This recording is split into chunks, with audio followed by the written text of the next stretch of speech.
अपने सब गोटा के स्वागत करै छी।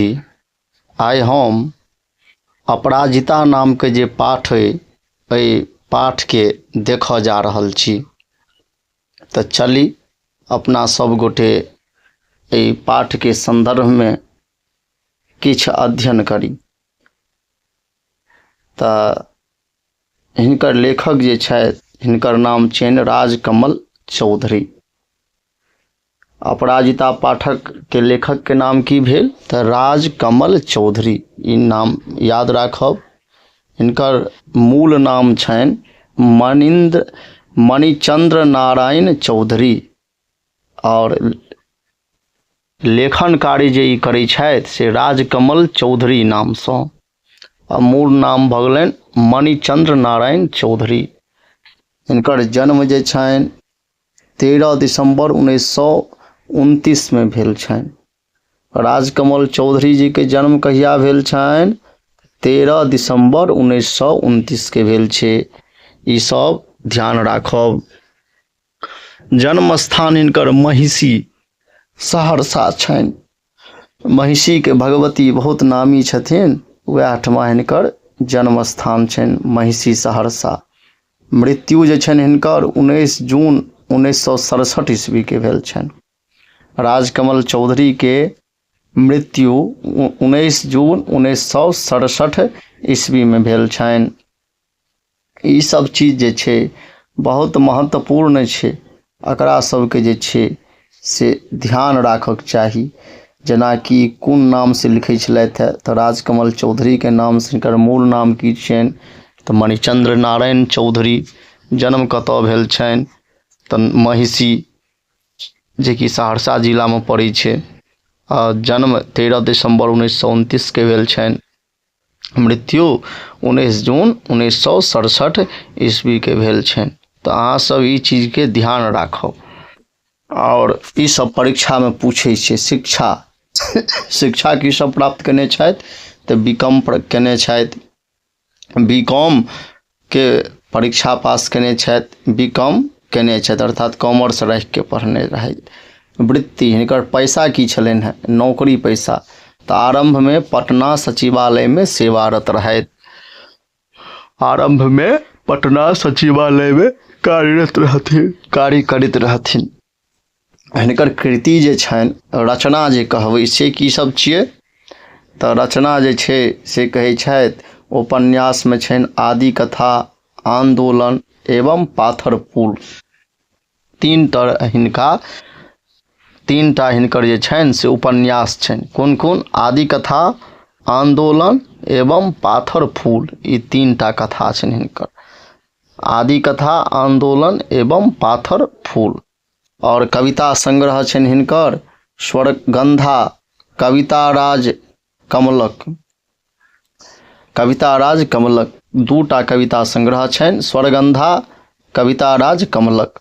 कथा संग्रह एक बाद जे छे कविता संग्रह भ गेल तो आब कथा संग्रह जे छनि से हिनकर देखियो कोन कोन छे।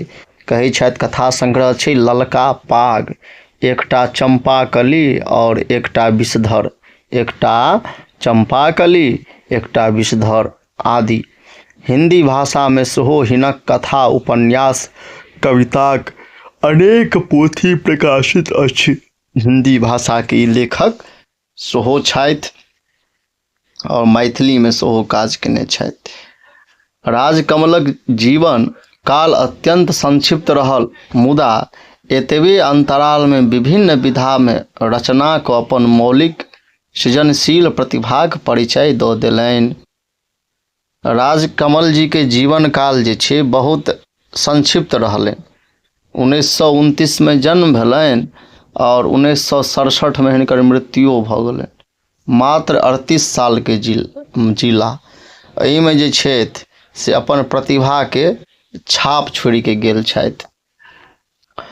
और हिनकर मौलिक सृजनशील मतलब मूल लेखन कार्य करै छलथि। ई नहि जे संपादन या किछु और मौलिक चीज करै छलथि। अपन जे लिखल छलनि से ई देखबै छलखिन। काव्यक संदर्भ में भनहि हिनका किछु विद्वान नव कविताक प्रस्तोता मानि लेने होथि, मुदा कथाकारक रूप में हिनक मेधा बेसी उद्भासित बुझि पड़ैत अछि। एकाग्र भ जाहि जाहि कथाक सृष्टि कयलनि अछि ताहि का ताहि कथा में हिनक तथ्य चरमोत्कर्ष पर पहुँच गेल अछि। कहै छथि देखियो कविता में हिनका किछु विद्वान लोकनि जे छथि से नवका मानि लेने हेता, लेकिन कथाकार के रूप में जे छथि से बहुत फेमस रहथि। कथा लिखै में ई बहुत पुरान छलाह और हिनका बहुत लिखल होइ छलनि हैं।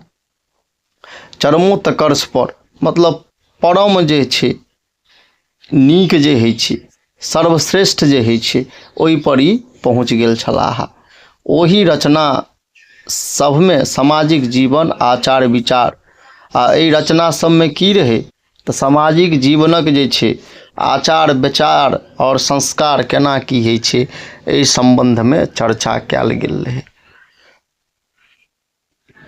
और हिनकर कहानी में जे छै कथा में भावुकता, जीवन कुंठा, आंतरिक संघर्ष आदि सजीव चित्रांकन, एहि सब चीज के बहुत नीक सँ चित्रांकन केने छथि। भावुकता के, जीवन कुंठा के, आंतरिक संघर्ष आदि के सजीव चित्रांकन केने छथि। ई विलक्षण चित्रकार बुझि पड़ैत छथि। अर्थात ई हिनका विशेषता जोड़ै छथि जे ई विलक्षण बहुत नीक चित्रकार जकर नीक है बढ़िया है से चित्रकार बुझि पड़ैत छथि। आब पाठ संदर्भ अपराजिता जे पाठ ये, एहि पाठ में की कहल जा रहल है से जे छै अपने लोकनि सुनियो। प्रस्तुत कथा में कथाकार मिथिलाक विपदा कोसी कमला गंडक बागमती नदी के अपराजिता नाम दो एही नामक सार्थकता सिद्ध कैलनि अछि।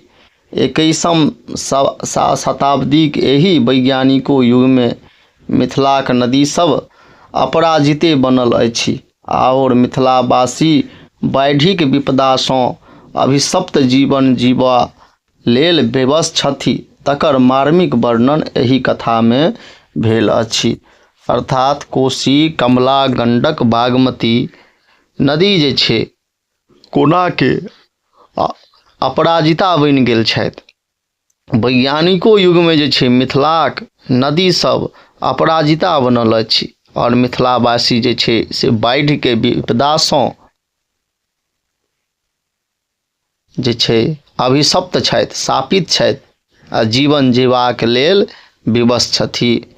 तकर ई मार्मिक वर्णन एहि में अपराजिता नाम के जे पाठ ये एहि में कयल गेल ये। तऽ एक बेर बौआ सब ध्यान देबै। राजकमल चौधरी जी के जे छनि मूल नाम मणिचंद्र नारायण चौधरी छनि। जन्म हिनकर 13 दिसंबर 1929 के भेल छनि। जन्म स्थान महिषी सहरसा भेल में छनि। निधन मृत्यु जे छनि से 19 जून 1967 के भेल छनि। आ बीकॉम के पढ़ाई केने रहथि, लेकिन प्रतिभा के संपन्न छलाह और ई राजकमल चौधरी के नाम से अपन कथा कहानी कविता लिखै छलथि है। इनकर बहुत वर्णन कयल गेल अइ। आब जे छै से एकर जे कहानी जे छै अपराजिता से काल्हि पढ़ब।